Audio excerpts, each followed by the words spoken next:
सबसे भरोसा। Welcome back. आप देख रहे हैं देश का सबसे लोकप्रिय डिबेट शो आर पार।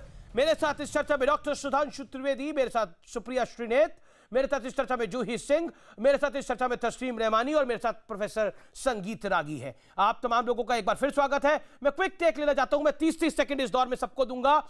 क्या आपको लगता है, प्रोफेसर रागी, इस दौर की शुरुआत में आपसे करता हूं, क्या आपको लगता है पॉलिटिक्स, वाकई राजनीति में बड़ी चर्चा हुई, राजनीति होनी चाहिए और राजनीति आवश्यक है, जरूरी है, राजनेता राजनीति नहीं करेंगे तो और क्या करेंगे, लेकिन कुछ मुद्दों को राजनीति के प्रोटोकॉल से दूर रखना चाहिए?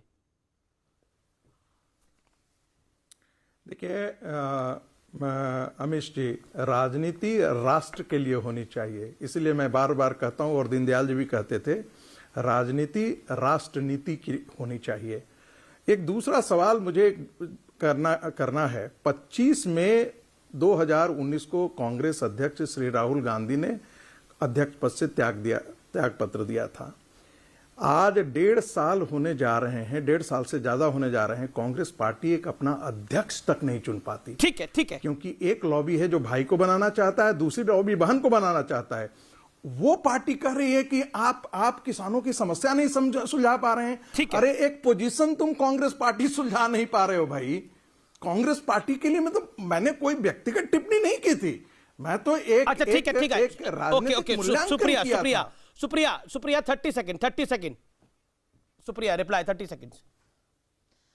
चलिए, रागी जी ने ये तो माना कि ये सरकार किसानों की समस्या नहीं सुलझा पा रही है। मैं यही चाहती हूं कि गणतंत्र दिवस मनाएं और धूमधाम से मनाएं, लेकिन याद रखें कि जिन किसानों के खिलाफ आपने 50 लाख का नोटिस भेजा, फेमा का वायलेशन बोल दिया दलजीत दोसांझ ने, क्योंकि किसानों को डोनेशन दिया, उनके खिलाफ इनकम टैक्स खुल गया, जिन किसानों पर आपने आंसू गैस के गोले धमकाए, जिन पर आपने लाठियां बरसाई, जो इस कड़कती जाड़े में खुले आसमान के नीचे पानी में बैठे हुए हैं, वो इस देश के अन्नदाता हैं, और उनके साथ जब आप अन्याय करते हैं तो यहां का लोकतंत्र और गणतंत्र दोनों कमजोर होता है। उनको मजबूत बनाइए, तब इस संविधान को सर्वोच्च बना पाएंगे, बाकी सब दिखावा है।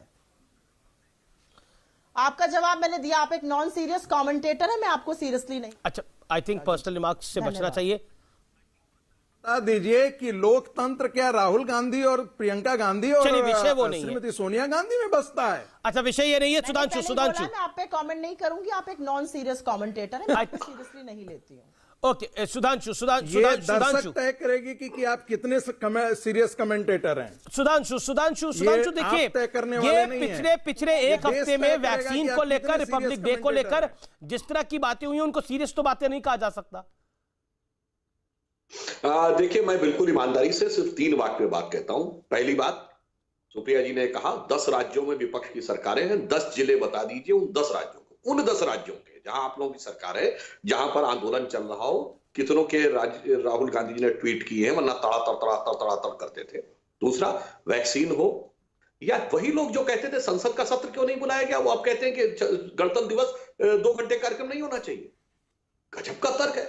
वह सुब्रमण्यम स्वामी जिनकी वजह से आपके नेता जमानत पे हैं, कहावत है हिंदी में, फूटी आंख नहीं सुहाना, वो फूटी आंख करने वाले सुहाने लगे। तो मैं समझ नहीं पाता हूं कि वैक्सीन से लेकर संसद सत्र तक के ऊपर से लेकर गणतंत्र दिवस का के ऊपर राजनीति करने वाले, एक ही पंक्ति में कहूंगा अमीश जी, कि मोदी की मारी इंतकाम की प्यासी, जूही सिंह, ये कांग्रेस है या आलमे बदहवासी? जी अमीश जी, जूही सिंह जी, अमीश जी, 42 से ज्यादा किसानों की मौत हो चुकी है इस आंदोलन में। आज उत्तर प्रदेश में बदायूं, हरदोई, झांसी में महिलाओं के साथ बलात्कार हुआ है, मर्डर हुआ है, बहुत सारे मुद्दे हैं और इस गणतंत्र का स्वागत हमें करना है, कर भी रहे हैं, लेकिन इन सब मुद्दों पर जरूर सरकार को संजीदा होना चाहिए और एक कार्रवाई लेनी चाहिए। उत्तर प्रदेश स्पेशली मैं फोकस में रखूंगी, क्योंकि उत्तर प्रदेश का किसान भी वहां बॉर्डर पे है और उत्तर प्रदेश से प्रधानमंत्री भी आते हैं, बहुत सारे अन्य मंत्री भी आते हैं। तो किसानों के आंदोलन को गंभीरता से ले, उनकी कठिनाइयों को ले, कृषि कानून उन पर थोपे नहीं, और महिलाओं के प्रति जो सुधांशु उत्तर प्रदेश में फैल रहा है। आपके एक नेता कपिल मिश्रा ने बोला कि राम मंदिर की झांकी दिखा रहे हैं, इसलिए कांग्रेस को ज्यादा तकलीफ हो गई है। नहीं, देखिए, ऐसा क्यों? हम कांग्रेस को राम मंदिर से कब तकलीफ नहीं थी? जिनके नेता वकील का चोला ओढ़कर बाबरी मस्जिद एक्शन कमेटी के लिए खड़े होते थे, जिन्होंने हलफनामा दे के कहा कि राम थे ही नहीं, जिन्होंने राम कार सेवकों की हत्यारी मुलायम सिंह की सरकार को समर्थन दे के पुनर्जीवित किया, इनकी तो एक लंबी कथा है। जिन्होंने हिंदुओं को आतंकवादी कहा, जिन्होंने इंदिरा गांधी ने 66 में गोरक्षक संतों के ऊपर गोलियां चलवाई, इसलिए वो स्वाभाविक हो सकता है। यद्यपि मैं गणतंत्र दिवस के संदर्भ में टिप्पणी नहीं करना चाहूंगा, पर कांग्रेस का चरित्र, चाल, चिंतन, चेहरा, चरित्र पूर्णता सुप्रिया बोलिए, हिंदुत्व के संदर्भ में एक्सपोज। अमीश जी, मैं सिर्फ एक छोटी सी बात कहूंगी, और मैं ये राजनीतिज्ञ होके नहीं कहती हूं, मैं एक महिला होने के नाते कहती हूं। जूही जी ने उत्तर प्रदेश की बात करी। उत्तर प्रदेश में 5 वर्ष से लेकर 50 वर्ष की औरत तक के साथ रेप हो रहा है। बदायूं की घटना ये बताती है। ये नोटिफिकेशन है उत्तर प्रदेश सरकार का, जो कहती है कि डीआईजी लेवल तक का पुलिस अधिकारी हर डिस्ट्रिक्ट का नोडल हेड बनाया गया है, और वो किसानों को यंत्र तंत्र में रखेगा, वो किसानों को आंदोलन में नहीं जाने देगा। ये लोकतंत्र है, ये गणतंत्र आप मनाना चाह रहे हैं। मुझे फक्र है कि महिलाओं पे अत्याचार में नंबर 1 राज्य कौन है इस समय? इंदिरा। महिलाओं पे अत्याचार में नंबर 1 राज्य कौन है बलात्कार में? बताइए, नाम लीजिए सुप्रिया जी। गणतंत्र दिवस परेड में बांग्लादेश की टुकड़ी आ रही है। मुझे फक्र है इस बात का कि बांग्लादेश। ठीक है, रहमानी साहब एक लाइन। ओके, ठीक है, सुधांशु बोलिए, आप एक लाइन में बोलिए, फिर तस्लीम रहमानी। याद रखिएगा, ये शौर्य और पराक्रम। पूरी डिबेट में बोलिए एक सेकंड, पहले डिबेट में अमीर मुझे